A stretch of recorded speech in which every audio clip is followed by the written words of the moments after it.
Hello everyone, আজকের ক্লাসে আমরা কিভাবে শপিফাই মেনু ক্রিয়েট করতে হয় সেই বিষয়টি দেখব। সো মেনু ক্রিয়েটের আগে আমরা দেখিনি মেনু বিষয়টি কি। তো আমি যদি এখানে আপনাদেরকে স্ক্রিনশট আকারে দেখাইতে চাই, তাহলে দেখুন এই যে এই পোর্শনটা যদি খেয়াল করেন, তাহলে এটা হচ্ছে একটা মেনু। ঠিক আছে, এই যে এটা একটা মেনু আইটেম, এটি একটি মেনু আইটেম, এটি একটি মেনু আইটেম। দেন ডান সাইডে যদি খেয়াল করি তাহলে লগ ইন এবং স্টার্ট ফ্রি ট্রায়াল, এটা কিন্তু একটা মেনু আইটেম। এই পুরাটাকে বলা হয় মেনু। এবং এইটা যেহেতু একটা পেজের ওপরের দিকে থাকছে, এটাকে বলা হয় হেডার মেনু। এবং এই সেম মেনু কিন্তু ফুটারেও থাকতে পারে। যেমন আমরা যদি একদম স্ক্রল করে এই ওয়েবসাইটের নিচে চলে আসি, তাহলে দেখুন এখানে কিন্তু মেনু দেওয়া আছে। এই যে শপিফাই সাপোর্ট, ডেভেলপার্স, প্রোডাক্টস, এটাকে বলা হয় ফুটার মেনু। তো আজকের ক্লাসে আমরা দেখব যে কিভাবে আমরা শপিফাই ব্যবহার করে এই ধরনের মেনু ক্রিয়েট করতে পারি। শপিফাই স্টোরে লগ ইন রেখেছি এবং এখান থেকে সে নেভিগেশনস এই অপশনসটি সিলেক্ট করছি। অনেকে মেনু বলে, অনেকে এটাকে নেভিগেশনস বলে। সো এখানে দুইটা মেনু আমরা দেখতে পাচ্ছি, একটা হচ্ছে ফুটার মেনু, একটা হচ্ছে মেইন মেনু। মেইন মেনু যেটা সেটা হচ্ছে হেডার মেনু, আর ফুটার মেনুতে একটু আগে বলেছি। সো আমরা যদি একে কাস্টমাইজ করতে চাই তাহলে মেইন মেনু এই অপশনসটিতে ক্লিক করছি। দেন এখানে এসে দেখেন আমাদের মেইন মেনুতে হোম, ক্যাটালগ, কন্ট্যাক্ট এই অপশনসগুলো অ্যাড আছে। আপনি যদি নতুন কোনো পেজ অ্যাড করতে চান তাহলে অ্যাড মেনু আইটেম এখানে ক্লিক করবেন।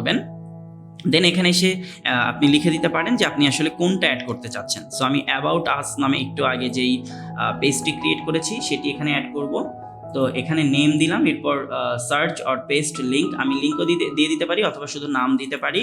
এরপর আমি চাইলে, বাই দ্য ওয়ে, এখানে শুধু নাম দিলে হবে না, এখানে লিঙ্কটা দিতে হবে। সো লিঙ্কটা আমি কোথায় থেকে পাবো? আমি যদি শপিফাইয়ের এখানে আসি, দেন এখান থেকে পেজেস এই অপশনসটিতে ক্লিক রাখি। দেন এখান থেকে যে পেজগুলো আমরা ক্রিয়েট করেছি, সো অনলাইন স্টোর, দেন পেজেস, এখান থেকে এসে অ্যাবাউট আস। সো এখান থেকে এই পেজটাকে যদি আমরা ভিউ করি তাহলে এটা হচ্ছে পেজের লিঙ্ক। সো আমি এই লিঙ্কটিকে কপি করে নিচ্ছি। দেন এখানে এসে এই যে লিঙ্কের যেই পোর্শনটিতে তারা লিঙ্ক দিতে বলছে সেখানে লিঙ্কটা পেস্ট করে দিলাম। দেন এখান থেকে অ্যাড করে দিলাম। ওকে, একটা সেকেন্ড।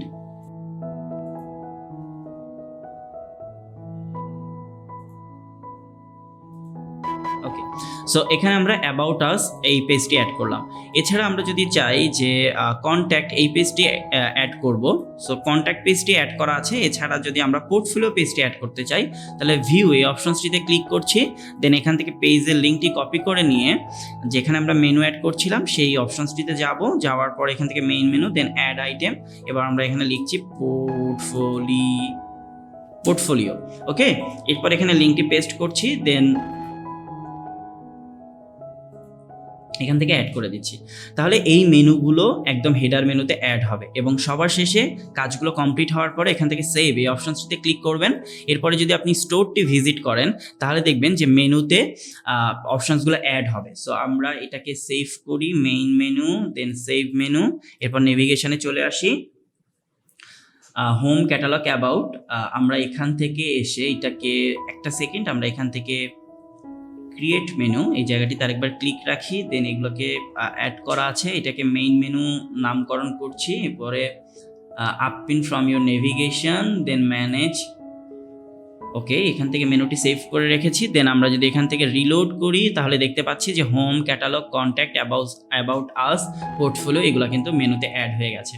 তাহলে আজকের লেসনে আমরা দেখলাম যে পেজগুলো আমরা শপিফাই ব্যবহার করে ক্রিয়েট করি সেই পেজগুলো কিভাবে আমরা মেনুতে অ্যাড করতে পারি। আগামী লেসনে আমি এই পেজগুলোকে কিভাবে কাস্টমাইজ করতে হবে সেই বিষয়গুলো নিয়ে আলোচনা করব।